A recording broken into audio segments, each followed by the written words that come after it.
बिस्मिल्लाहिर्रहमानिर्रहीम अस्सलाम वालेकुम वरहमतुल्लाहि वबरकातुहू। स्टूडेंट्स, नेक्स्ट हमारा टॉपिक है फ़ोटोसिंथेसिस। फ़ोटोसिंथेसिस जो है हम इसे शॉर्ट क्वेश्चन के लिए तैयार करते हैं। पेपर में ये 2 नंबर का सवाल आता है, what is photosynthesis, give its equation. 1 number इसकी डिफ़ाइन का है और 1 नंबर इसकी इक्वेशन लिखने का है। तो स्टूडेंट्स, फ़ोटो का मतलब होता है रोशनी और सिंथेसिस का मतलब होता है लाइट, तैयार करना, यानी कि रोशनी की मौजूदगी में खुराक तैयार करना। फोटोसिंथेसिस जो है ये खुराक तैयार करने का प्रोसेस जो है ये पौधों में पाया जाता है। फोटो मीन रोशनी और सिंथेसिस का मतलब है तैयार करना। बनाते क्या हैं पौधे?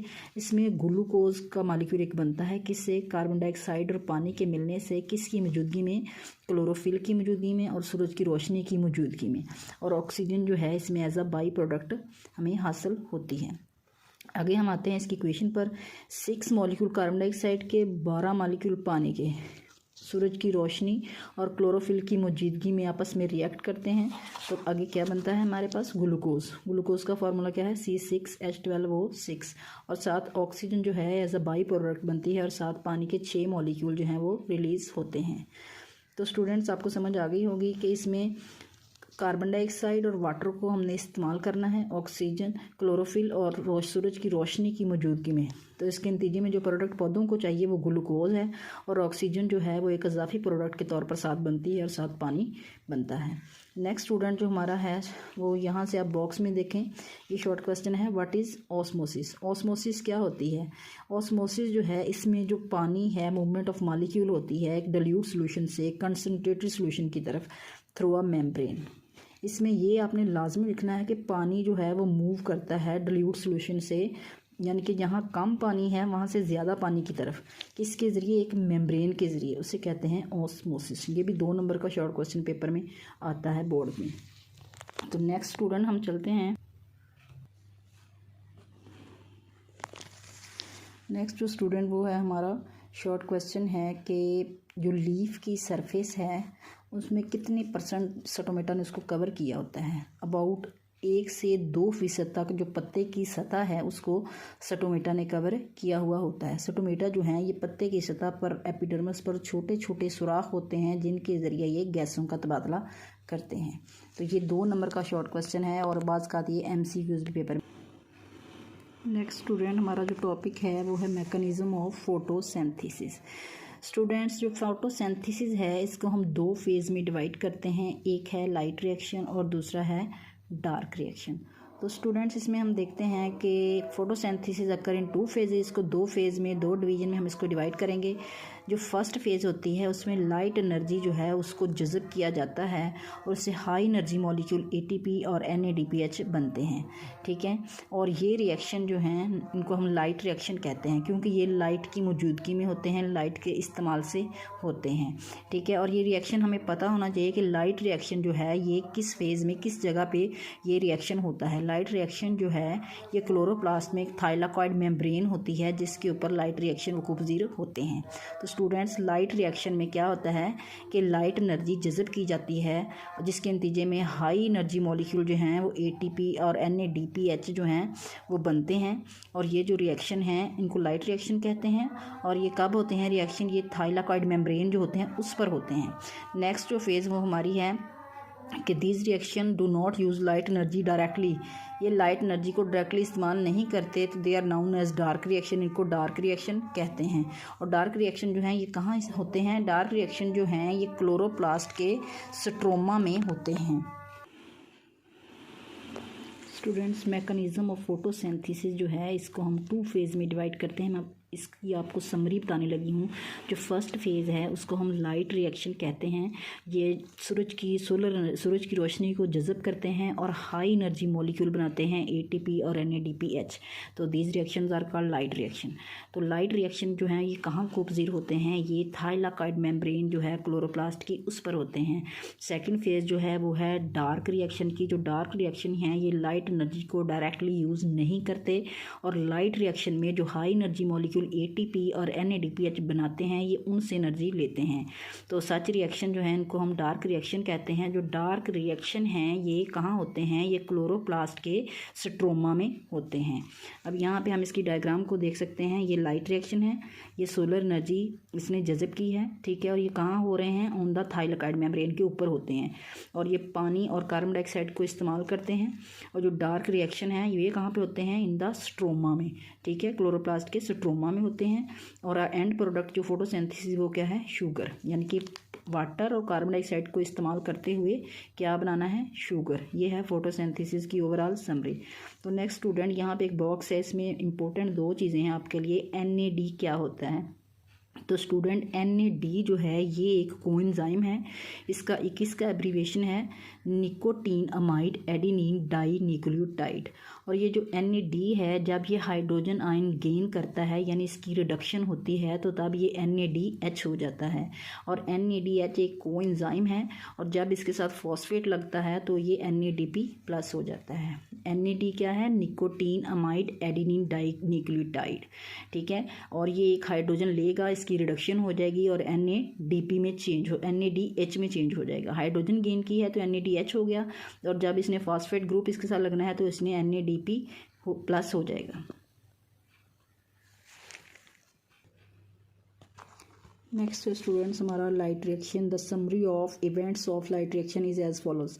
यानी ये लाइट रिएक्शन में क्या क्या इवेंट्स होते हैं। सबसे पहले है कि when chlorophyll molecule absorb light, यानी क्लोरोफिल का जो मॉलिक्यूल है ये सूरज की रोशनी को जज़ब करता है और इसके जो इलेक्ट्रॉन्स हैं वो हाई एनर्जी स्टेट में आ जाते हैं एनर्जी गेन करके। तो इलेक्ट्रॉन जो हैं वो क्लोरोफिल से खारिज होना शुरू कर देते हैं। एनर्जी लेवल इंक्रीज़ हो जाता है इलेक्ट्रॉन का और इलेक्ट्रॉन जो है वहाँ से एमिट हो जाते हैं यानी खारिज हो जाते हैं। फिर जो इलेक्ट्रॉन्स हैं ये इलेक्ट्रॉन ट्रांसपोर्ट चेन में से गुजरते हैं और साथ साथ ATP जो हैं वो बनाते जाते हैं या ATP पैदा करते जाते हैं, ठीक है। ETC कहते हैं जी इलेक्ट्रॉन ट्रांसपोर्ट चेन को। इलेक्ट्रॉन क्लोरोफिल से निकलते हैं, इलेक्ट्रॉन ट्रांसपोर्ट चेन से गुजरते हैं और साथ साथ ATP बनाते जाते हैं। नेक्स्ट पॉइंट है जी, जब लाइट एनर्जी है ये पानी के मॉलिक्यूल को तोड़ती है उसे कहते हैं फोटोलाइसिस। फोटो का मतलब होता है रोशनी, लाइसिस का मतलब होता है टूटना, यानी break down of water in the presence of sunlight, और इसके बदले में ऑक्सीजन खारिज होती है। अब जो पानी का फार्मूला होता है H2O, इसमें जो हाइड्रोजन है ना ये अपने इलेक्ट्रॉन क्लोरोफिल को देता है और ख़ुद हाइड्रोजन आयन बन जाता है। अब जो इलेक्ट्रॉन क्लोरोफिल के हैं ये ATP बनाने के बाद जो हाइड्रोजन आयंस होते हैं पानी के अंदर वो NADP की रिडक्शन करते हैं NADPH में। तो इसमें यह है कि क्लोरोफिल मॉलिक्यूल जो है वो सूरज की रोशनी को जज़ब करता है तो उसके इलेक्ट्रॉन की एनर्जी जो है ना वो बहुत ज़्यादा हो जाती है और वहाँ से खारिज होना शुरू कर देते हैं। और जो इलेक्ट्रॉन्स हैं फिर वो इलेक्ट्रॉन ट्रांसपोर्ट चेन में से गुजरते हैं और साथ ATP पैदा करते हैं। तो स्टूडेंट्स मैं ये भी बताऊं कि जब सूरज की रोशनी पड़ती है रिएक्शन के दौरान तो पानी जो है वो टूटना शुरू कर देता है। पानी फोटोलाइसिस का मतलब होता है, फोटो कहते हैं रोशनी को, लाइसिस का मतलब टूटना, यानी सूरज की रोशनी से पड़ने से पानी का मॉलिक्यूल ब्रेक हो जाता है और उससे ऑक्सीजन खारिज होती है। पानी का फार्मूला H2O है। पानी के अंदर जो हाइड्रोजन है वो अपने इलेक्ट्रॉन क्लोरोफिल को देता है और ख़ुद हाइड्रोजन आयन बन जाता है। अब जो इलेक्ट्रॉन्स क्लोरोफिल को चले गए हैं उन्होंने तो ATP बनाना है और उसके बाद जो हाइड्रोजन आयन हैं वो NADP की रिडक्शन कर देते हैं NADPH में। नेक्स्ट स्टूडेंट चलते हैं। नेक्स्ट है स्टूडेंट्स कि जैसा कि ये है लाइट रिएक्शन ऑफ फोटोसिंथेसिस। जो लाइट रिएक्शन है स्टूडेंट इसका जो दूसरा नाम है उसको जी स्कीम कहते हैं। इसको जी स्कीम क्यों कहते हैं, क्योंकि इसकी जो शेप बनती है, इसका जो स्ट्रक्चर हम ड्रॉ करते हैं तो वो अंग्रेज़ी हरफ Z की शक्ल से मिलता है, इस वजह से लाइट रिएक्शन को जी स्कीम भी कहते हैं। अब हम डायग्राम को एक्सप्लेन करते हैं। जो ग्रीन कलर का आपको नज़र आ रहा है ना ये क्लोरोफिल मॉलिक्यूल है। पत्ते का जो सब्ज़ रंग होता है वो क्लोरोफिल की वजह से होता है। ये एक पिगमेंट है क्लोरोफिल जो कि रोशनी को जज़ब करता है। ये फोटोन्स जो है ना रोशनी की, सूरज की रोशनी की शुआएँ हैं वो क्लोरोफिल पे पड़ती हैं। इसके इलेक्ट्रॉन की एनर्जी बहुत ज़्यादा हो जाती है और वो क्लोरोफिल से खारिज होना शुरू कर देते हैं। ये देखें ये 2 इलेक्ट्रॉन हैं। फिर ये ETC इलेक्ट्रॉन ट्रांसपोर्ट चेन में से गुजरते हैं और साथ साथ ATP पैदा करते हैं। अब ये इलेक्ट्रॉन फिर क्लोरोफिल पर आते हैं। यहाँ से अगेन सूरज की रोशनी क्लोरोफिल जज़ब करता है और इसके इलेक्ट्रॉन एक्साइटेड स्टेट में चले जाते हैं और क्लोरोफिल को छोड़ जाते हैं और इलेक्ट्रॉन ट्रांसपोर्ट चेन में से गुजरते हैं और साथ ATP बनाते जाते हैं। जो स्टूडेंट यहाँ पे दिखाया गया है कि H2O वाटर मॉलिक्यूल है, जब ये टूटता है इससे ऑक्सीजन खारिज होती है और इसके जो हाइड्रोजन आयन हैं वो अपने इलेक्ट्रॉन जो है वो क्लोरोफिल को, ये देखें हाइड्रोजन आयन जो है वो क्लोरोफिल को दे देता है, ठीक है, और क्लोरोफिल जो है वो आगे ATP बना लेता है उससे। लेकिन जो पीछे हाइड्रोजन आयन बनता है, यहाँ से भी आप देख सकते हैं, यहाँ देखिए वही हाइड्रोजन आयन है जो पानी के टूटने से खारिज हुआ था। ये हाइड्रोजन जो आयन है ये NADP की रिडक्शन करके इसको NADPH में बदल देता है। ये है लाइट रिएक्शन की समरी। स्टूडेंट्स नेक्स्ट जो हमारा टॉपिक है वो है डार्क रिएक्शन। एक तो इसका नाम डार्क रिएक्शन है, तो स्टूडेंट्स दूसरा इसका नाम केल्विन साइकिल है। ये जिस साइंटिस्ट ने उसको डिस्कवर किया था उसके नाम पर इसको केल्विन साइकिल कहते हैं। इसके अलावा स्टूडेंट इसको C3 साइकिल भी कहते हैं, ठीक है। ये अब डार्क रिएक्शन है, फर्स्ट रिएक्शन हम एक्सप्लेन कर चुके हैं। नेक्स्ट है हमारा डार्क रिएक्शन, दूसरा नाम क्या है, Calvin cycle. Details of dark reactions were discovered by Melvin kelvin.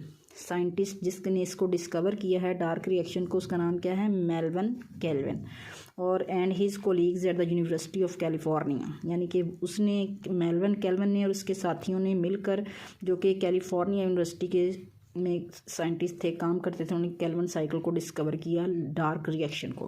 अब जो समरी है डार्क रिएक्शन की वो मंदरजैल है कि कार्बन डाइऑक्साइड मॉलिक्यूल जो है ये कंबाइन करता है 5 कार्बन कंपाउंड के साथ और क्या बना देगा, एक 6 कार्बन कंपाउंड, सही है।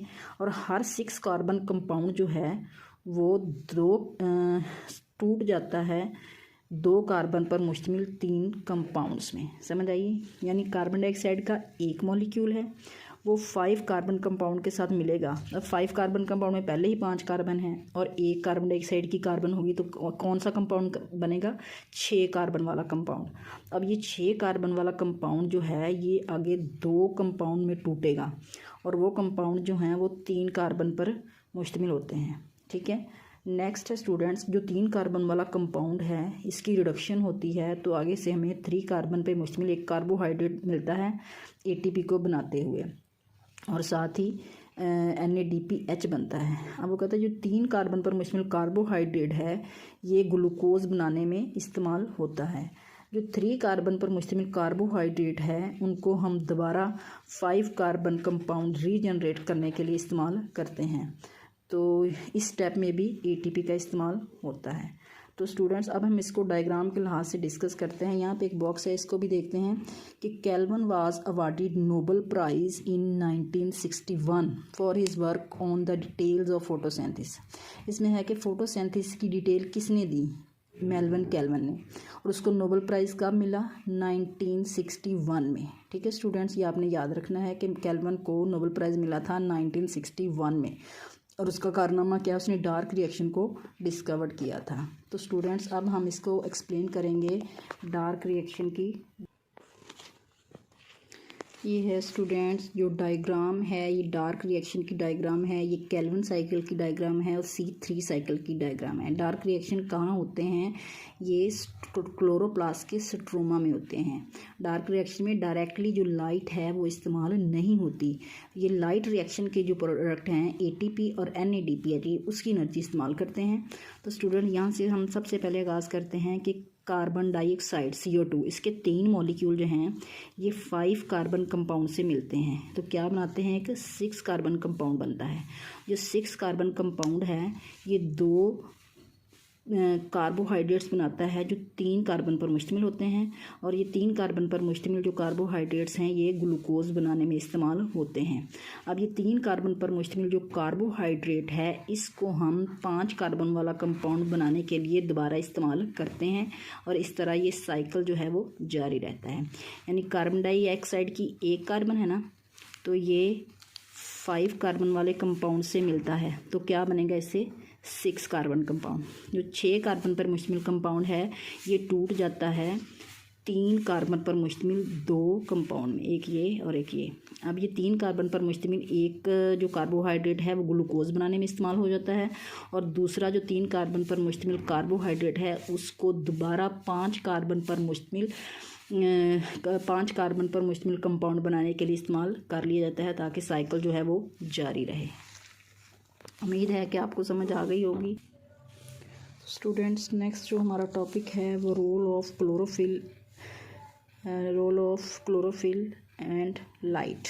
अब ये देखें कि जो क्लोरोफिल है वो सनलाइट सूरज की रोशनी को जज़ब करता है और इसको चेंज कर देता है केमिकल एनर्जी में। ये केमिकल एनर्जी जो है ये फोटोसिंथेसिस के प्रोसेस को करवाती है, यानी कि क्लोरोफिल ने सनलाइट एनर्जी को जज़ब किया है और इसको किस में बदल दिया है, केमिकल एनर्जी में। ये केमिकल एनर्जी की वजह से फोटोसिंथेसिस का प्रोसेस जो होता है, टोटल पत्ते के ऊपर जितनी लाइट पड़ती है उसमें से सिर्फ 1% जो लाइट है वो पत्ता जज़ब करता है, एब्जॉर्ब कर लेता है।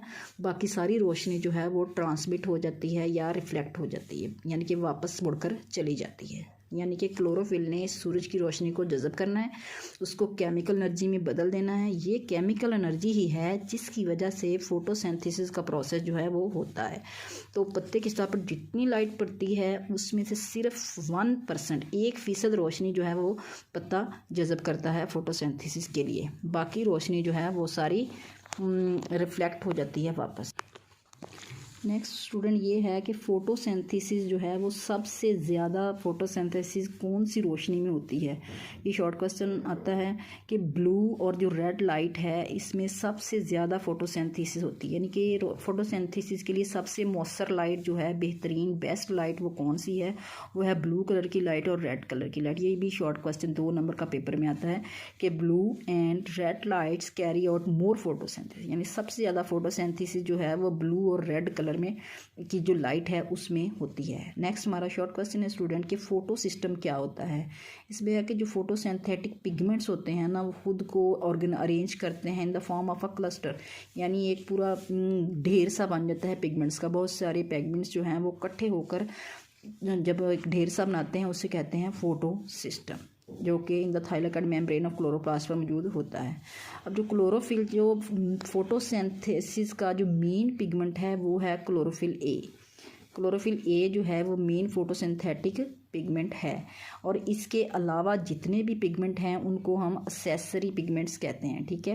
यानी ये भी शॉर्ट क्वेश्चन पेपर में आता है कि एक्सेसरी पिगमेंट्स क्या होते हैं, कि क्लोरोफिल ए के अलावा जितने भी पिगमेंट हैं उनको हम एक्सेसरी पिगमेंट्स कहते हैं और इसकी एग्जांपल क्लोरोफिल बी है और कैरोटीनॉइड्स है। स्टूडेंट्स जो बेस्ट लाइट है फोटोसिंथेसिस के लिए वो है ब्लू लाइट और रेड लाइट, यानी इसमें सबसे ज़्यादा फोटोसिंथेसिस होगी, ठीक है। फिर बहुत सारे फोटोसिंथेटिक पिगमेंट जो हैं वो खुद को एक क्लस्टर की शक्ल में जमा कर लेते हैं, तब उनको क्या कहते हैं, फोटो सिस्टम। ये कहाँ मौजूद होते हैं, फोटो सिस्टम जो है ये क्लोरोप्लास्ट की थाइलाकॉइड मेम्ब्रेन में मौजूद होते हैं। अब इसमें है कि मेन फोटोसिंथेटिक पिगमेंट जो वो कौन सा है, क्लोरोफिल ए जो है वो मेन फोटोसिंथेटिक पिगमेंट है। The most important photosynthetic pigment is chlorophyll ए।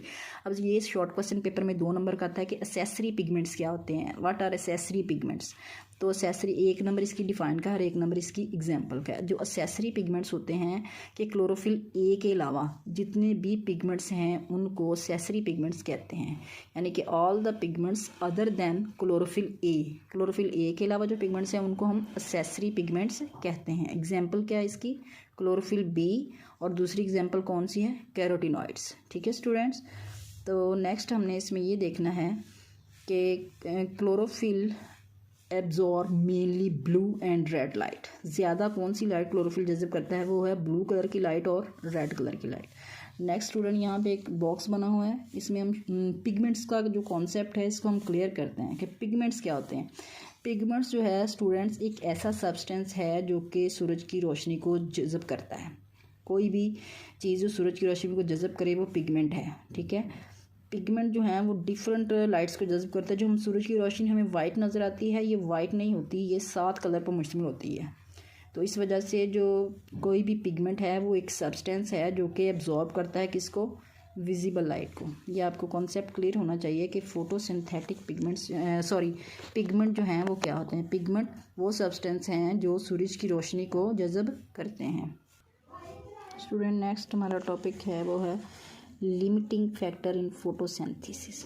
तो लिमिटिंग फैक्टर जो होते हैं ना, ये शॉर्ट क्वेश्चन 2 नंबर का पेपर में आता है, एसक्यू है ये, शॉर्ट क्वेश्चन ये है कि एब्सेंस और deficiency of which can decrease the rate of metabolic reaction is called limiting factor. बस इतना आपने करना है, यानी कि किसी भी फैक्टर की जिसकी कमी हो जाए उसमें किसी फैक्टर में, या उसकी गैर मौजूदगी जो है वो रिएक्शन के रेट को कम कर दे, तो ऐसे फैक्टर को हम लिमिटिंग फैक्टर कहते हैं। यानी कि कोई भी फैक्टर है और उसकी कमी हो गई है या वो मौजूद नहीं है, तो उसकी वजह से जो केमिकल रिएक्शन, मेटाबॉलिक रिएक्शन में जो केमिकल रिएक्शन होते हैं वो उनकी मिकदार कम हो जाए या उनकी रफ्तार कम हो जाए, ऐसे फैक्टर को हम लिमिटिंग फैक्टर कहते हैं। ठीक है, और इसमें नेक्स्ट हमारा जो है टॉपिक वो है effects of light, intensity and temperature. किस पर, फोटोसिंथेसिस के ऊपर इनके क्या असरात हैं।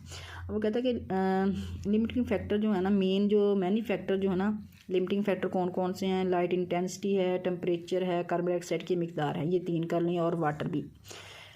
आगे हमने पढ़ा था effect of light, intensity and temperature. Student इसमें से भी शॉर्ट क्वेश्चन पेपर में आ जाता है। इंटेंसिटी ऑफ लाइट होते हैं रोशनी की शिद्दत। इसमें यह है कि जब लाइट इंटेंसिटी कम होती है तो फोटोसिंथेसिस का रेट भी कम होता है। जैसे जैसे लाइट इंटेंसिटी बढ़ती है, रोशनी की शिद्दत बढ़ती है, तो फोटोसिंथेसिस जो है ये भी बढ़ जाती है। एज लाइट इंटेंसिटी डिक्रीज़, तो इंटेंसिटी डिक्रीज़, जो रेट ऑफ फोटोसिंथेसिस है वो भी डिक्रीज़ हो जाएगा। और जैसे लाइट इंटेंसिटी बढ़ती है, रेट ऑफ फोटोसिंथेसिस भी इंक्रीज़ हो जाता है। लेकिन जब बहुत ज़्यादा लाइट की इंटेंसिटी, शिद्दत बहुत ज़्यादा बढ़ जाती है, तो फोटोसिंथेसिस का रेट जो है वो कांस्टेंट रहता है, ना वो बढ़ता है ना वो कम होता है। नेक्स्ट जो है rate of photosynthesis decrease in temperature. यानी कि जब, अब ये इफेक्ट हमने देखना है टेम्परेचर का फोटोसिंथेसिस पे। जब टेम्परेचर कम होता है तो फोटोसिंथेसिस का रेट कम होता है, और जब टेम्परेचर बढ़ता है तो फोटोसिंथेसिस का रेट भी बढ़ जाता है। लेकिन लाइट इंटेंसिटी जब कम होती है और टेम्परेचर में इजाफा जो है वो बहुत ज़्यादा हो जाता है, यानी बहुत कम इजाफा हो रहा है टेम्परेचर में, तो रेट ऑफ फोटोसिंथेसिस पे इसका कोई असर नहीं होगा। सिंपल है कि जब लाइट इंटेंसिटी ज़्यादा होती है तो फोटोसिंथेसिस का रेट भी ज़्यादा होता है। जब लाइट इंटेंसिटी यानी रोशनी की शिद्दत कम होगी तो रेट ऑफ फोटोसिंथेसिस जो है वो भी कम होगा।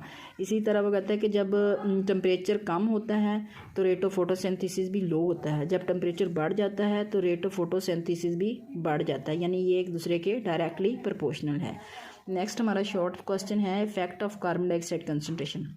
कहता है कि जब कार्बन डाइऑक्साइड की मिकदार बढ़ती है तो फोटोसिंथेसिस का रेट जो है ना ये भी बढ़ता है। ठीक है, लेकिन जब कार्बन डाइऑक्साइड की मिकदार जो है वो एक मखसूस हद से ज़्यादा बढ़ जाती है तो उस वक़्त जो है स्टोमेटा बंद होना शुरू कर देते हैं और फोटोसिंथेसिस का जो रेट है वो कम हो जाता है। यानी कार्बन डाइऑक्साइड की मिकदार जब बढ़ती है तो फोटोसिंथेसिस का रेट भी इंक्रीज़ हो जाता है, और जब कार्बन डाइऑक्साइड की मिकदार कम होती है तो फोटोसिंथेसिस का रेट कम हो जाता है। लेकिन जब कार्बन डाइऑक्साइड की मिकदार जो है वो एक हद से ज़्यादा बढ़ जाती है, यानी बहुत ज़्यादा हो जाती है, तब क्या होता है, स्टोमेटा जो हैं वो बंद हो जाते हैं और फोटोसिंथेसिस का रेट तब जो है वो कम हो जाता है।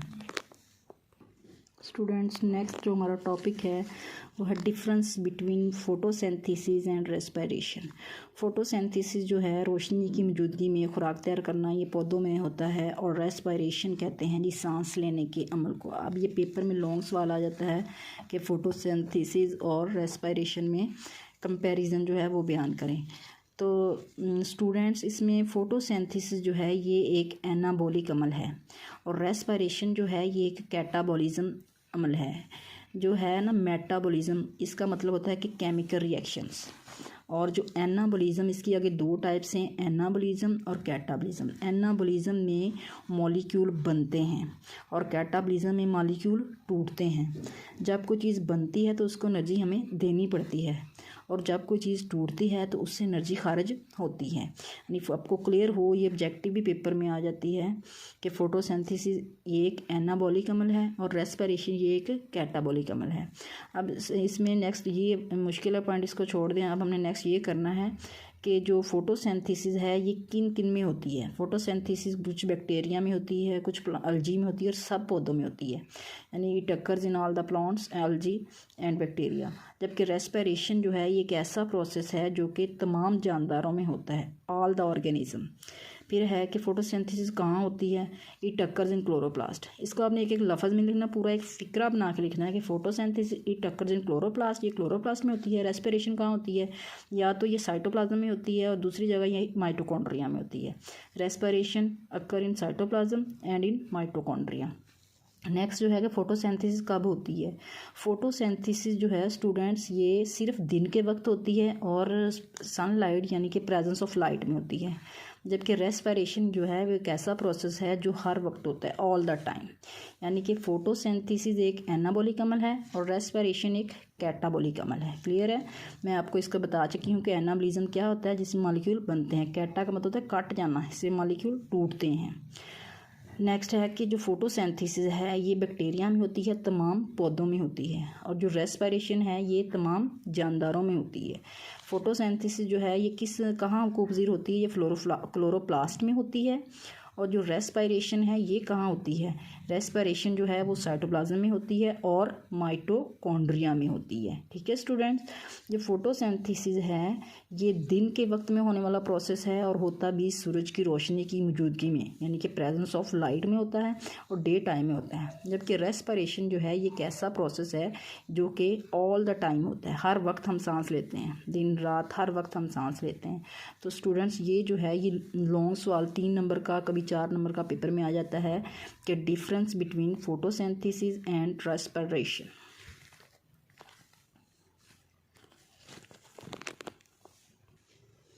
तो स्टूडेंट्स आज इस 3 टॉपिक्स हमने पढ़े हैं। फोटोसिंथेसिस पढ़ा है, बल्कि फोटोसिंथेसिस के 2 रिएक्शन पढ़े हैं, लाइट रिएक्शन पढ़ा है, डार्क रिएक्शन पढ़ा है, और हमने इसमें क्लोरोफिल के बारे में, क्लोरोफिल का जो रोल है फोटोसिंथेसिस में उसके मतलब तफसील से पढ़ा है।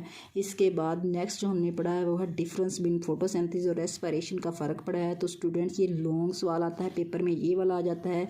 जो डार्क रिएक्शन वाला क्वेश्चन है केल्विन साइकिल, वो भी पेपर में आ जाता है कि इसकी डायग्राम बनाएं और इसकी समरी लिखें। तो नेक्स्ट जो है अब हम जो जितना आपको पढ़ाया है इंशाल्लाह आपको समझ आ जाएगी, और मेरे चैनल को सब्सक्राइब करें, अगली वीडियो के लिए वेट करें। शुक्रिया।